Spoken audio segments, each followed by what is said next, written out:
Assalamualaikum warahmatullahi wabarakatuh. Waalaikumsalam warahmatullahi wabarakatuh. Selamat pagi seluruhnya. Ya, selamat datang di perkuliahan kita Manajemen Retail di pertemuan kita yang ke-13.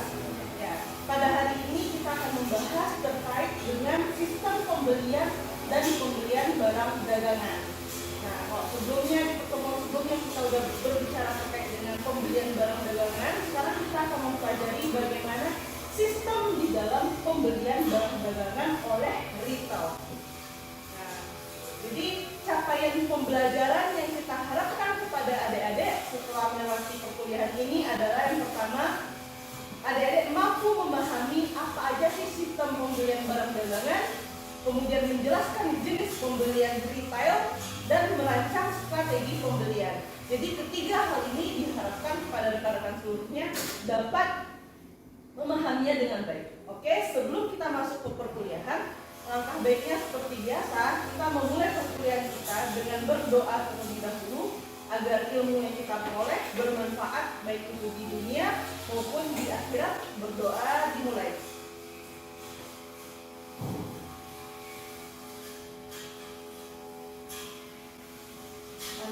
Oke.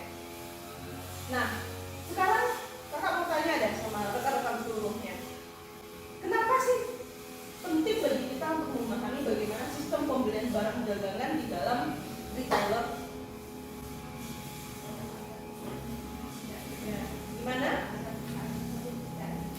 Agar perusahaan tersebut tidak rugi. Oke, benar. Kenapa kira-kira perusahaan tersebut tidak rugi dengan memahami sistem pembelian barang dagangan?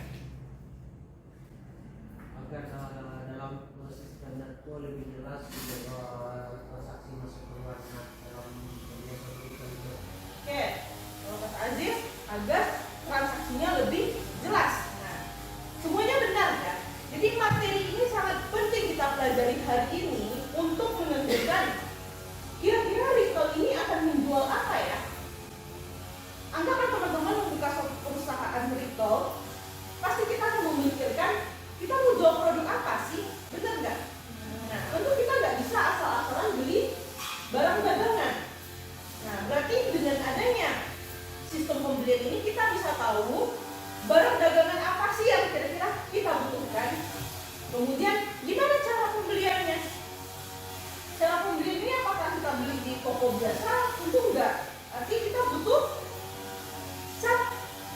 supplier kan? Nah, kemudian dengan strategi apa untuk menentukan apakah sebuah retail tersebut untung atau justru merugi. Nah, sekarang saya ingin bertanya kepada rekan-rekan seluruhnya, ada yang tahu private label apa?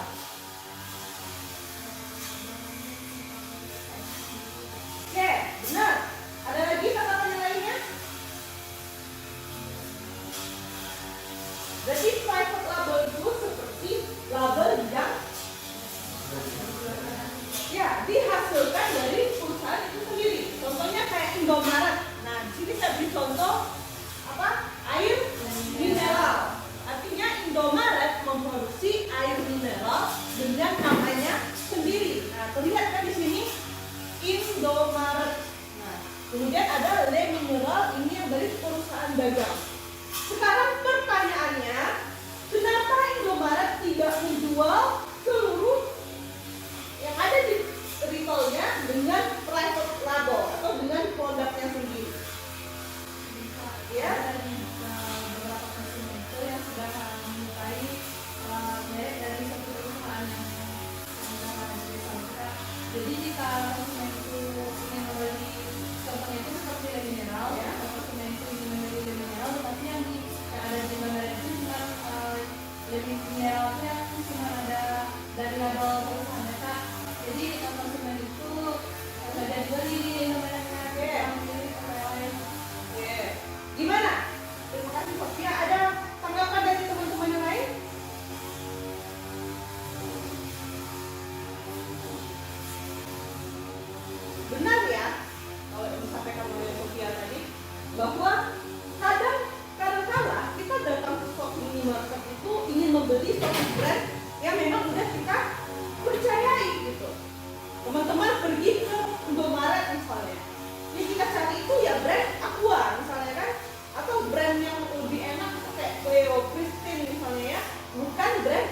sellernya.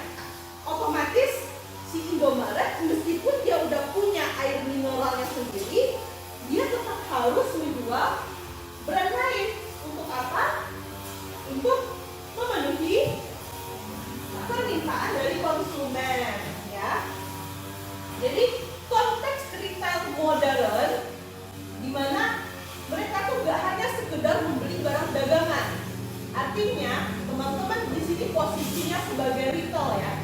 Kita sebagai toko, kita sebagai swalayan, posisinya sekarang kita mau mengisi toko kita mau mengisi swalayan kita. Nah, ada strategi bagaimana teman-teman bisa menata apa aja sih yang seharusnya teman-teman beli, apa aja produk atau barang dagangan yang harus teman-teman penuhi untuk mengisi toko tersebut. Nah, jadi yang pertama caranya adalah dengan menjaga margin, yaitu dampaknya terhadap profitability, nanti akan dijelaskan lebih lanjut. Kemudian menjaga diferensiasi dan menyediakan pilihan. Kita lihat one by one, ya. Yang pertama, menjaga margin yang berdampak kepada profitability atau keuntungan. Jadi retail itu dia harus membeli barang dagangan dengan harga yang memungkinkan mereka mendapatkan margin yang sehat. Artinya nanti kalau kita buka swalayan, kita harus beli barang dagangan yang mungkin kita bisa mendapatkan keuntungan yang cocok gitu, ya, yang pas, yang menguntungkan kita. Contohnya Indomaret itu dia menjual air minum dengan kemasannya sendiri, itu menyebabkan dia mendapatkan margin yang lebih besar atau lebih, meskipun dia menjualnya dengan harga yang lebih murah. Nah, bisa teman-teman lihat di sini, ya, Aqua itu dibeli oleh Indomaret kepada pihak Danone seharga 2.000. Kemudian dijual oleh Indomaret seharga 3.500. Otomatis keuntungannya adalah 1.500. Tapi ketika Indomaret menjual air mineral dengan private label, dengan mereknya sendiri, yang mana dia membeli dari pabrik OEM. OEM ini adalah pabrik yang memproduksi produk, ya, atas brandnya sendiri gitu. Jadi pabrik ini dia memproduksi misalkan air mineral. Jadi pabrik ini memproduksi banyak air mineral. Nah, nanti tapi mereka nggak memberikan nama di kemasannya, sehingga nanti kita yang pengen menjual air mineral dengan nama dagang sendiri bisa membeli air mineral kepada pabrik tersebut gitu, ya. Jadi dia memproduksi barang atas permintaan suatu brand, tetapi barang tersebut tidak membawa nama pribadi dari pabriknya gitu, melainkan nama kita yang membeli barang dagangan tersebut. Nah, private label yang dijual oleh Indomaret atau air mineral dengan private label yang dijual oleh Indomaret itu dia membeli dari pabrik OEM sebanyak 1.200. Kemudian dijual seharga 3.000. Nah, profit yang dia dapat sebesar 1.800. Nah, artinya di sini terlihat kan bahwa private label Indomaret itu lebih besar ketimbang Aqua. Berarti ada sekitar 300 rupiah, ya. Yang mana di sini keuntungan atau margin yang diperoleh oleh Indomaret. Nah, jadi di sini artinya kita harus menjaga margin. Teman-teman harus bisa mencari supplier yang memberikan margin yang besar untuk kita, gitu, ya. Yang kedua, menjaga diferensiasi atau competitive advantage. Apa itu competitive advantage? Keunggulan, gimana itu?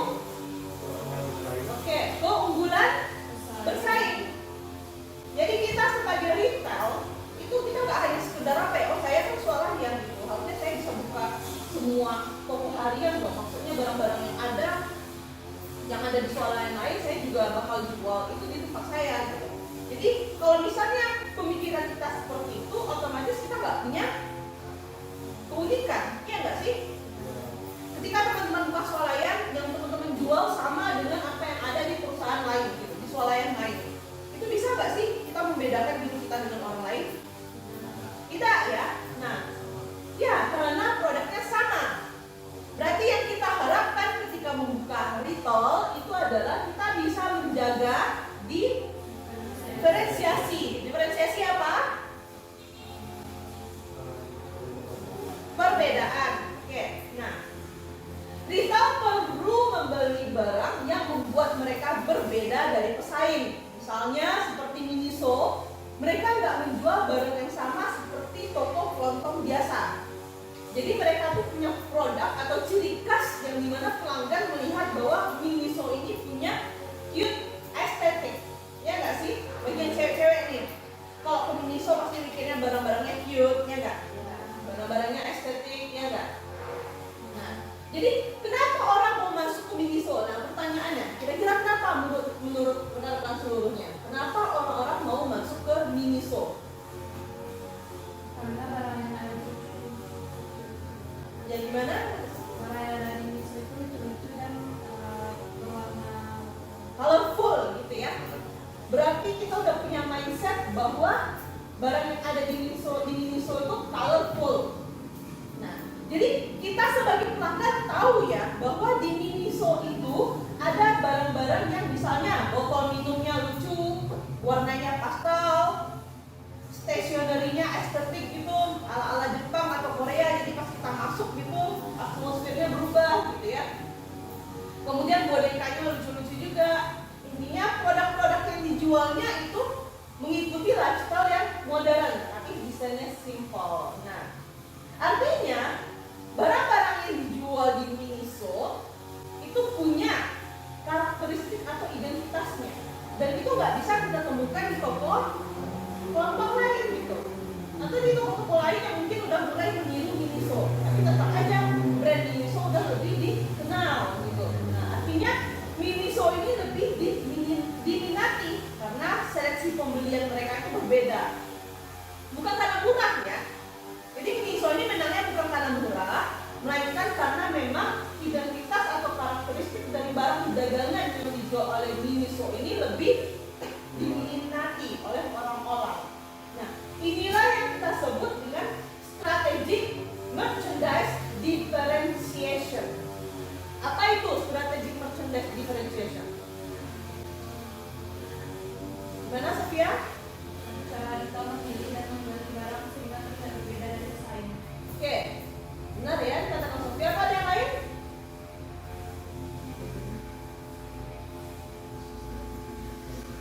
Jadi strategic merchandise differentiation ini adalah gimana sih cara dari kita sebagai retailer itu membeli atau memilih barang-barang dagangan yang berbeda sehingga nanti toko kita itu punya ciri khasnya.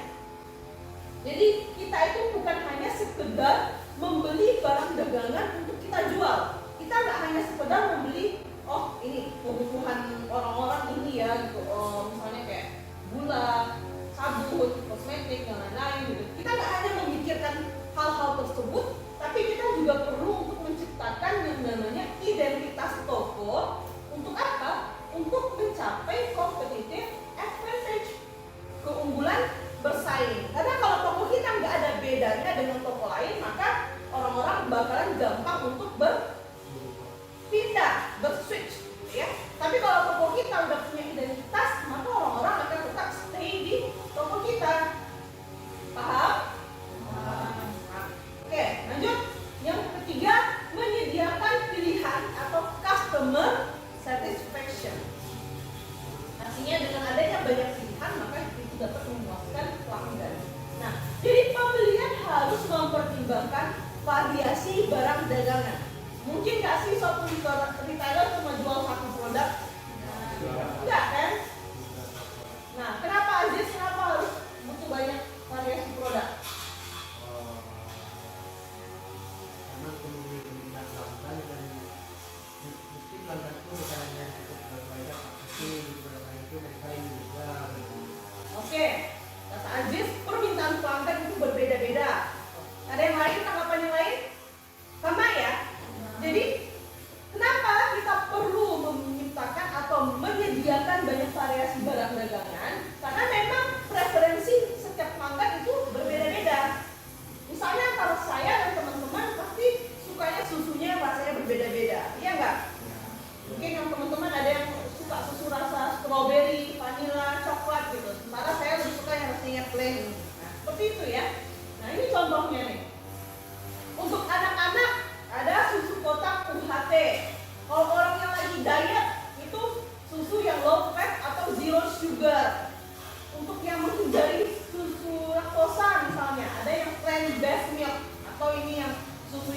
tumbuhan gitu ya, atau yang dari nabati.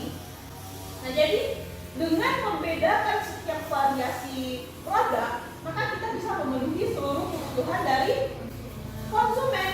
Jadi semakin lengkap dan relevan pilihan produk kita, maka pelanggan akan semakin puas. Puas karena kebutuhannya terpenuhi.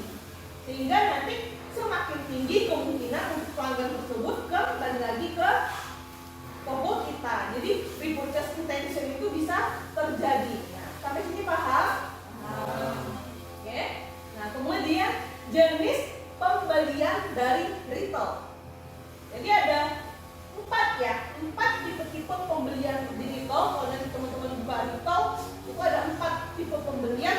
Yang pertama, kita membeli brand yang udah nasional. Artinya brand ini memang udah banyak. Oreo misalnya, Aqua misalnya, Nestle misalnya, atau brand-brand apa lagi yang lain gitu ya. Seluruh brand-brand dari produk barang dagangan. Nah, itu adalah national brand yang udah tersebar di seluruh Indonesia atau bahkan yang udah tersebar di internasional. Kemudian ada private label. Nah, tadi apa private label itu? Nah, label yang dikeluarkan oleh perusahaan. Kayak Alfamart tadi ya, air mineral Indomaret, air mineral Alfamart, dan lain-lain. Kemudian eksklusif kontrak. Nah, biasanya kalau eksklusif kontrak ini antara 2 brand yang berbeda, mereka bekerja sama. Banyak ya kita lihat kalau 2 brand berbeda itu bekerja sama. Contohnya kalau di sini Disney Edition dengan Zara. Jadi fashion Zara itu kan Zara ini produk baju ya, produk fashion. Nah, mereka nanti bekerja sama dengan si Disney Edition itu dengan memberikan gambar-gambar ikon-ikon Disney di bajunya si Zara. Jadi Zara itu mengeluarkan baju yang ada gambar Disney-nya. Nah, itu contoh eksklusif kontraknya. Kemudian kalau produk generik itu adalah produk yang umum beredar dan tanpa apa? Tanpa brand. Nah, jadi ini adalah 4 jenis pembelian yang bisa kita lakukan ketika kita membuka satu retail. Nah, kemudian ada proses pembelian retail. Artinya ketika kita udah membuka suatu toko retail, ada proses-proses pembelian. Yang pertama, kita mengidentifikasi kebutuhan barang. Jadi kita cari tahu kira-kira barang ini meningkatnya di bagian mana gitu. Apa aja identifikasinya. Kira-kira orang maunya dalam sebulan ke depan membeli barang-barang yang lebih ke arah mana gitu, ke arah fashion kah misalnya, atau ke arah kosmetika yang lebih tinggi gitu, atau ke arah misalnya kalau udah mau lebaran nih, itu yang paling banyak kayak sirup-sirup gitu ya, atau misalnya ke gula-gula maksudnya lebih kepada gula gitu ya, tepung, ya kue-kue, nah seperti itu. Kemudian kita harus yang kedua menganalisis vendor dan mengevaluasi katalog. Artinya di sini kita mau cari mana sih vendor yang mungkin memberikan margin yang lebih besar kepada perusahaan kita. Karena setiap supplier itu berbeda harganya kan. Nah, kita harus pastikan kita mendapatkan supplier dengan margin yang terbaik. Nah, kemudian yang ketiga, negosiasi dan penetapan syarat pembelian. Kira-kira apa ini? Jadi kita bernegosiasi ya dengan vendor tadi misalnya, berapa kira-kira margin yang bisa kita tetapkan, atau berapa kira-kira harga yang bisa kita tetapkan. Nah, kemudian apa aja syarat pembeliannya. Dan yang terakhir kita melakukan evaluasi performa vendor dan repeat order. Artinya kalau vendor kita itu baik, margin yang kita tetapkan itu memang menguntungkan kita, kualitas produknya baik, maka kita bisa melakukan repeat order, pembelian kembali. Nah, jadi siapa yang bisa menyimpulkan perkuliahan kita hari ini?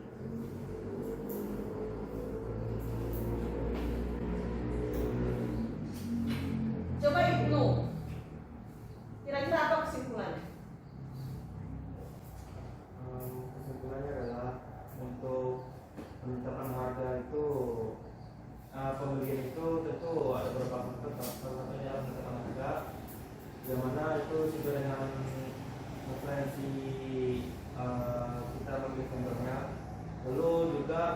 retail itu untuk meningkatkan margin-marginnya itu tentu ada beberapa hal yang harus dilakukan seperti diferensiasi agar selera-selera dari pelanggannya itu terpenuhi. Oke. Ada yang ingin menambahkan apa yang disampaikan Ibnu? Ibnu bilang kalau setiap pembelian itu punya harga yang berbeda-beda, gitu kan? Dan setiap pelanggan punya referensi yang berbeda. Jadi bagaimana kita bisa menetapkan margin keuntungan itu sesuai dengan apa? Sesuai dengan standar perusahaan kita. Apakah kita udah untung atau belum gitu. Caranya tadi kata Ibu dengan melakukan diferensiasi. Benar apa salah? Ya. Dengan melakukan diferensiasi.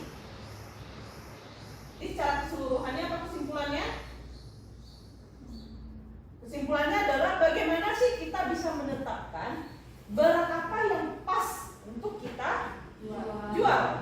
Kita sebagai retail kan harus membeli barang juga kan untuk kita jual gitu. Nah makanya di sini dikatakan pembelian barang dagangan bagi siapa? Bagi kita si retailer. Barang dagangan itu kita beli berdasarkan apa? Ya tadi berdasarkan dengan kebutuhan pelanggan. Kebutuhan pelanggan ada banyak kan? Sehingga kalau banyak tentu barang yang kita beli juga banyak bervariasi gitu. Nah, jadi ada 3 ya. Seperti yang pertama kita memilih vendor yang pas. Yang mana kalau vendor kita ini pas, kita bisa memperoleh margin yang pas juga. Kemudian yang kedua, kita melakukan pembelian dengan yang mempengaruhi diferensiasi. Artinya kita bikinlah identitas toko kita. Kita bikin pembelian barang dagangan yang kita jual itu berbeda dengan si pesaing. Dan yang ketiga, kita memastikan pelanggan punya pilihan yang tepat. Artinya setiap variasi barang dagangan yang kita jual itu sesuai dengan permintaan pelanggan. Jadi pembelian barang dagangan itu nggak hanya sekedar aktivitas membeli barang dagangan, melainkan strategi dari brand atau dari retailer untuk mencapai profit. Oke, sampai di sini paham? Paham ya, berarti ini kesimpulan pembelajaran kita hari ini. Kalau gitu ada tugas yang harus kita buat. Yang pertama, teman-teman itu diminta untuk membuat rancangan strategi pembelian retailer. Jadi ini terkait dengan pembelajaran kita sebelumnya, yaitu adalah teman-teman memilih ya retail, entah itu IKEA, Miniso, Gramedia, Uniqlo, Alfamart, Indomaret, terserah gitu. Nah, kemudian yang teman-teman perlu cari itu adalah produk yang ingin dibelinya itu apa, kemudian jenis pembelian apa, vendor yang dipilih, dan alasan strategi. Jadi kita bermain peran seolah-olah teman-teman itu menjadi retailnya. Jadi kalau teman-teman menjadi Miniso misalnya ya, produk apa yang kira-kira teman-teman harus beli. Kemudian jenis pembeliannya bagaimana? Apakah kita akan mengoptimalkan atau dominan membeli kepada nasional, atau mungkin kita akan mengeluarkan private label. Jadi semuanya itu berdasarkan namanya Miniso gitu. Atau kita mau bekerja sama dengan eksekutif atau dengan produk yang lain gitu. Nah, kemudian pilih vendor yang mungkin memungkinkan margin kita itu tinggi. Nah, nanti dikumpul di iLearn ya. Ada yang ingin ditanyakan tidak?